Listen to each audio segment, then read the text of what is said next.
கடந்த 2 நாட்களாக எம்எல்ஏக்கள் தங்க வைக்கப்பட்டிருக்கும் விடுதியில் சென்று அவர் அங்கு ஆலோசனை நடத்தினார். அதைத் தொடர்ந்து தற்போது 3வது நாளாக அதிமுக பொதுச் செயலாளர் சசிகலா தொடர்ந்து எம்எல்ஏக்களுடன் பேச்சுவார்த்தை நடத்துவதற்காக ஆலோசனை மேற்கொள்வதற்காக போயஸ் தோட்ட இல்லத்தில் இருந்து கூவத்தூர் புறப்படுகிறார். இன்னும் சிறிது நேரத்தில், அதாவது ஒரு அரை மணி நேரம் 40 நிமிடங்களில் அவர் கூவத்தூர் செல்வார் என்று எதிர்பார்க்கப்படுகிறது. தற்போது கூடுதல் விவரங்களை நமது செய்தியாளர் ராஜ்குமாரிடம் கேட்கலாம். தொலைபேசி வாயிலாக இணைப்பில் இருக்கிறார். ராஜ்குமார், 3ஆம் நாளாக வந்து கூவத்தூர் செல்றாங்க அதிமுக பொதுச் செயலாளர். பின்னணி என்ன இருக்கு? கூடுதல் தகவல்கள் உங்ககிட்ட என்ன இருக்கு? வசந்த், அதாவது அதிமுக பொதுச் செயலாளர் சசிகலா போயஸ் கார்டனில் இருந்து இன்னும் சற்று நேரத்தில் கிளம்ப இருக்கிறார். அதாவது இன்னும் ஒரு 10 நிமிடங்களுக்குள்ளாக போயஸ் கார்டனில் புறப்பட இருக்கிறார். நேராக கிழக்கு கடற்கரை சாலையில் கூவத்தூர் தனியார் ஹோட்டலில் சட்டமன்ற உறுப்பினர்கள் இருக்கிறார்கள். அந்த இடத்தில் சட்டமன்ற உறுப்பினர்களுடன் 3வது நாளாக ஆலோசனை கூட்டம் நடத்த இருக்கிறார். ஏற்கனவே கடந்த 2 நாட்களாக சட்டமன்ற உறுப்பினர்களுடன் ஆலோசனை கூட்டம் நடத்தியிருந்தார். அதே போன்று இன்றும் 3வது நாளாக சட்டமன்ற உறுப்பினர்களை சந்திக்க இருக்கிறார்.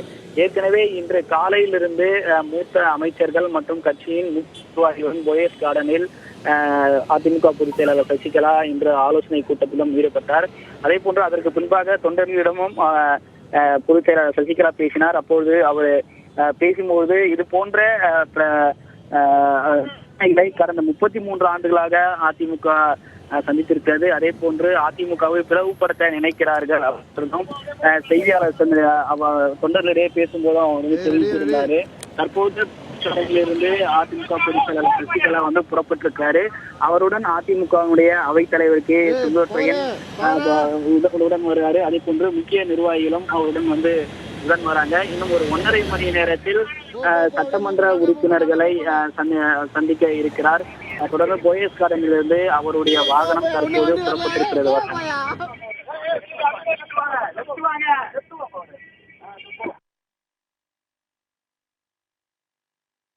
இந்த ஆலோசனையின் போது கடந்த 2 நாட்களாக அதிமுகவை சேர்ந்த எம்எல்ஏக்கள் சசிகலாவிடம் என்ன தெரிவித்திருக்கிறார்கள்? அது பற்றி ஏதாவது தகவல்கள் இருக்கா? சட்டமன்ற உறுப்பினர்களை இன்று 3வது நாளாக சந்தித்து பேசினார். ஏற்கனவே நேற்று பேசும்பொழுது தமிழக பொறுப்பாளர் வித்யாசாகராவை வந்து கடந்த 9ஆம் தேதி சந்தித்து ஆட்சி அமைப்பதற்காக அவரை விண்ணப்பிக்கிறதான ஆதரவு கடிதம் கொடுத்திருந்தார். அதாவது இன்று வரை, அதாவது இன்று திங்கட்கிழமை வரை பொறுத்திருப்பாகவும் அடுத்த கட்ட சட்ட ரீதியான நடவடிக்கைகளை மேற்கொள்வது குறித்தும் வந்து திட்டமிட்டிருப்பதாக செய்தியாளர் சந்திப்பில் நேற்று அவர் தெரிவித்திருந்தார். இன்று ஏற்கனவே குறிப்பிட்டது போன்று மூத்த அமைச்சர்கள் மற்றும் முக்கிய நிர்வாகிகளுடன் இன்று ஆலோசனையிலும் ஈடுபட்டிருந்தார். தொடர்ந்து அதிமுகவினுடைய நடவடிக்கைகள், அதே போன்று ஆளுநர் ஆட்சி அமைப்பதற்கு அழைப்பு விடுப்பார் என்ற நம்பிக்கை இருப்பதாக அதிமுகவினுடைய முன்னணி நிர்வாகிகளும் இன்று தெரிவித்திருந்தார்கள். தொடர்ந்து இன்று 3வது நாளாக சட்டமன்ற உறுப்பினர்களையும் சந்தித்து பேசியிருக்கிறார். சட்டமன்ற உறுப்பினருடன் தொடர்ந்து ஆலோசனையில் ஈடுபட்டு வருகிறார். இன்று 3வது நாளாகவும் சட்டமன்ற உறுப்பினரை சந்திக்க இருக்கக்கூடிய அந்த நிகழ்வானது ஒரு முக்கிய அம்சமாகவே பார்க்கப்படுகிறது. தற்போது அவர் புறப்பட்டிருக்கிறார். இன்னும் ஒரு 1.5 மணி நேரத்தில் கிழக்கு கடற்கரை சாலையில் இருக்கக்கூடிய சட்டமன்ற உறுப்பினர்கள் தங்கியிருக்கக்கூடிய அந்த ஹோட்டலுக்கு அவர் சென்று விடுவார். அதற்கு பின்பாக சட்டமன்ற உறுப்பினர்களுடன் கூட்டாக ஆலோசனை கூட்டமும், அதே போல் சட்டமன்ற உறுப்பினர்களுடன் தனித்தனியாக சந்தித்து ஆலோசனையில் ஈடுபட தொடர்ந்து அவருடைய வாகனம் புறப்பட்டிருக்கிறது. ஆழ்வார்பேட்டையை நோக்கி அவருடைய அதிமுக பொதுச் செயலாளர் சசிகலாவுடைய வாகனம் சென்று கொண்டிருக்கிறது. அவருடன் அதிமுகவுடைய அவைத்தலைவர் செங்கோட்டையன் புறப்பட்டிருக்கிறார். இன்னும் ஒரு 1.5 மணி நேரத்தில் கிழக்கு கடற்கரை சாலைக்கு செல்ல இருக்கிறாங்க. வசந்த், இன்னும் சிறிது நேரத்தில் இந்த ஒரு ஆலோசனை கூட்டம் நடத்தப்படும் அப்படின்னு சொல்றீங்க ராஜ்குமார். கடந்த 2 நாட்களாக அதிக முக்கியத்துவம் கொடுத்து எம்எல்ஏக்களோட தனித்தனியாலாம், நேற்று கூட ஒரு 4 மணி நேரமா வந்து எம்எல்ஏக்களோட தனித்தனியாக சந்திச்சு ஆலோசனையில் ஈடுபட்டு இருந்தாங்க. திரும்பவும் 3வது நாளும் போகணும் அப்படிங்கிறதுக்கு அவசியம் எங்கிருந்து வந்தது?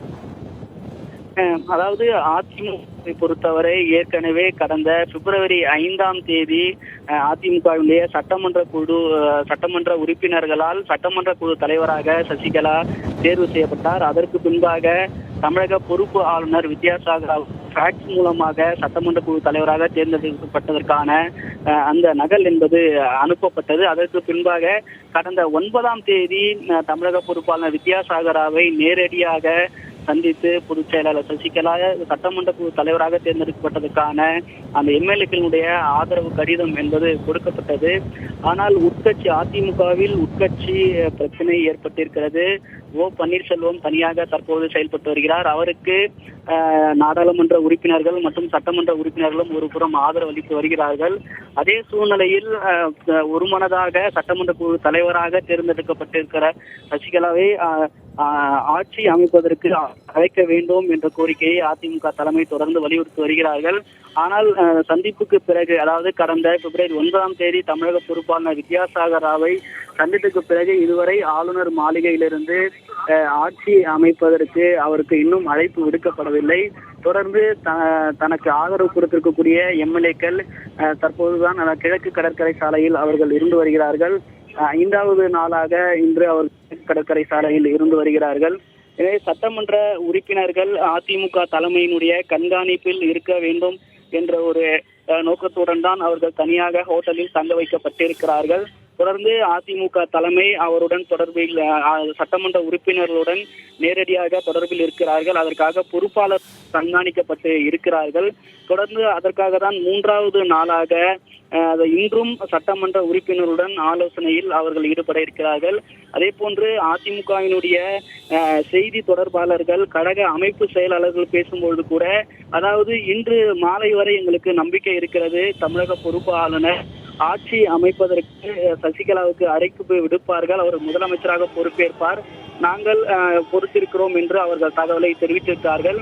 அதே சூழ்நிலையில் நேற்று செய்தியாளர்களை சந்திக்கும் பொழுது கூட பொதுச் செயலாளர் சசிகலா, நாங்கள் திங்கட்கிழமை வரை பொறுத்திருப்போம், அதிமுக அடுத்த கட்ட நடவடிக்கையும் அதே போன்று ஆட்சி அமைப்பதற்கான அனைத்து விதமான வாய்ப்புகளையும் நாங்கள் பயன்படுத்தி கொண்டிருக்கிறோம், அல்லது அழைப்பு விடுக்காத பட்சத்தில், அதாவது ஆளுநர் அழைப்பு விடுக்காத பட்சத்தில் சட்ட ரீதியான நடவடிக்கைகள் மேற்கொள்ளவே நாங்கள் தயாராகி இருக்கிறோம் என்று அவர் தெரிவித்திருக்கிறார். அந்த ஒரு முக்கிய அம்சத்துடன் பார்க்கும்போது இன்று 3வது நாளாக சட்டமன்ற உறுப்பினருடன் நடத்தக்கூடிய இந்த ஆலோசனை முக்கிய ஒரு அம்சமாக பார்க்கப்படுகிறது. இந்த கிட்டத்தட்ட ஒரு 2 மணி நேரம் சட்டமன்ற உறுப்பினர்களுடன் ஆலோசனை செய்வதற்கான வாய்ப்புகள் இருக்கிறது. வசந்த், ராஜ்குமார், தொடர்ந்து சட்டப்பேரவை உறுப்பினர்களோடு ஆலோசனை நடத்தி வந்திருந்தாலும் கூட எம்பிக்களுடைய ஆதரவு நிலைப்பாடு மாறி வந்திருக்கிறது. அதேபோல் எம்எல்ஏக்களும் திரு பன்னீர்செல்வத்திற்கு ஆதரவு தெரிவித்திருந்தார்கள். தற்போது உள்ள சூழலில் அதிமுகவில் தன்னுடைய ஆதரவாளர்களை தக்க வைத்துக் கொள்வதற்காக பொதுச் செயலாளர் என்னென்ன மாதிரியான நடவடிக்கைகளை, வியூகங்களை எல்லாம் வகுத்திருக்கிறார்? அதாவது இந்த சூழல் உட்கட்சி பிரச்சனை, அதிமுகவில் உட்கட்சி பிரச்சனை ஏற்பட்டதிலிருந்து கடந்த 7ஆம் தேதியிலிருந்து தொடர்ச்சியாக அதிமுக தலைமை திட்டமிட்டது. கடந்த 7ஆம் தேதி தான் முதலமைச்சர் பன்னீர்செல்வம் அதிமுக தலைமைக்கு எதிராகவும், அதாவது கட்டாயப்படுத்தி என்னை ராஜினாமா செய்ய வைத்தார்கள் என்ற குற்றச்சாட்டையும் முதலமைச்சர் பன்னீர்செல்வம் கடந்த 7ஆம் தேதி தெரிவித்திருந்தார். அதற்கு பின்பாக 7ஆம் தேதியிலிருந்தே அதிமுகவினுடைய முன்னணி நிர்வாகிகள் ஒரு சில பேர், அதே போன்று நாடாளுமன்ற உறுப்பினர்கள், சட்டமன்ற உறுப்பினர்கள் முதலமைச்சர் பன்னீர்செல்வத்துடன் சந்தித்து அவருடன் ஆதரவு தெரிவித்து ஒரு சில பேர் ஈடுபட்டு வருகிறார்கள். தொடர்ந்து நாடாளுமன்ற உறுப்பினர்கள் கடந்த 3 நாட்களாக சந்தித்து முதலமைச்சர் பன்னீர்செல்வத்துக்கு ஆதரவு தெரிவித்திருக்கிறார்கள். இதை அடுத்து தொடர்ந்து அதிமுக தலைமை தொடர்ந்து திட்டமிட்டு கட்சியினுடைய முக்கிய நிர்வாகிகளுடன் ஆலோசனையில் ஈடுபட்டு வருகிறார்கள். அதாவது தினந்தோறும் அதிமுக பொதுச் செயலாளர் வி.கே. சசிகலா ஓஎஸ் கார்டனில் தினந்தோறும் காலை 11 மணி அளவில் கட்சி மூத்த அமைச்சர்கள் மற்றும் கட்சி முக்கிய நிர்வாகிகளுடன் ஆலோசனையில் ஈடுபட்டு வருகிறார். அதாவது சட்டமன்ற உறுப்பினர்கள் அவர்களுக்கு கண்காணிப்பும், அவர்களுடைய அதிமுக தலைமையுடன் கண்காணிப்பு இருப்பதற்கான நடவடிக்கை எடுத்திருக்கிறார்கள். அதிமுகவினுடைய அடுத்தடுத்த கட்ட நடவடிக்கையை கண்காணிப்பதற்காக தொடர்ந்து அமைப்பு செயலாளர்கள், மூத்த நிர்வாகிகளுடன் அதிமுக பொதுச் செயலாளர் சசிகலா தினந்தோறும் ஆலோசனையில் ஈடுபட்டு வருகிறார்கள். அதன் ஒரு நடவடிக்கையாக தான் அதிமுகவினுடைய அவைத் தலைவர் மதுசூதனன் கட்சிக்கு எதிராக செயல்பட்டதாக அவைத்தலைவர் பொறுப்பிலிருந்தும் அடிப்படை உறுப்பினர்களிடம் நீக்கப்பட்டார்கள். அதே போன்று கட்சிக்கு புதிய அவைத்தலைவராக கே. செங்கோட்டையன் நியமனம், இது போன்ற அடுத்தடுத்த நடவடிக்கை, தொடர் நடவடிக்கை தினந்தோறும் கண்காணிக்கப்பட்ட நடவடிக்கையில் அதிமுக தலைமை மேற்கொண்டு வருகிறது.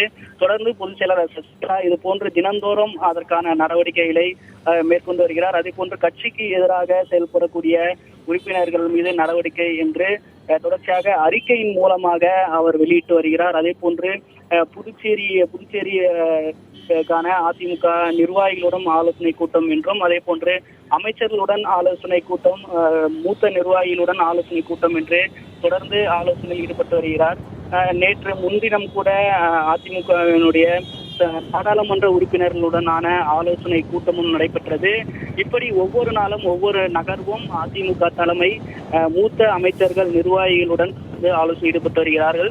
இந்த சட்டமன்ற உறுப்பினர்களுடைய சந்திப்புக்கு பிறகும் முக்கிய நடவடிக்கை, முக்கிய விதமான அறிவிப்புகளும் வெளியிடுவதற்கான வாய்ப்புகள், அடுத்த கட்ட என்ன நடவடிக்கை என்று செய்தியாளர்களிடம் பேசுவதற்கான வாய்ப்புகளும் இருக்கு வசந்த்.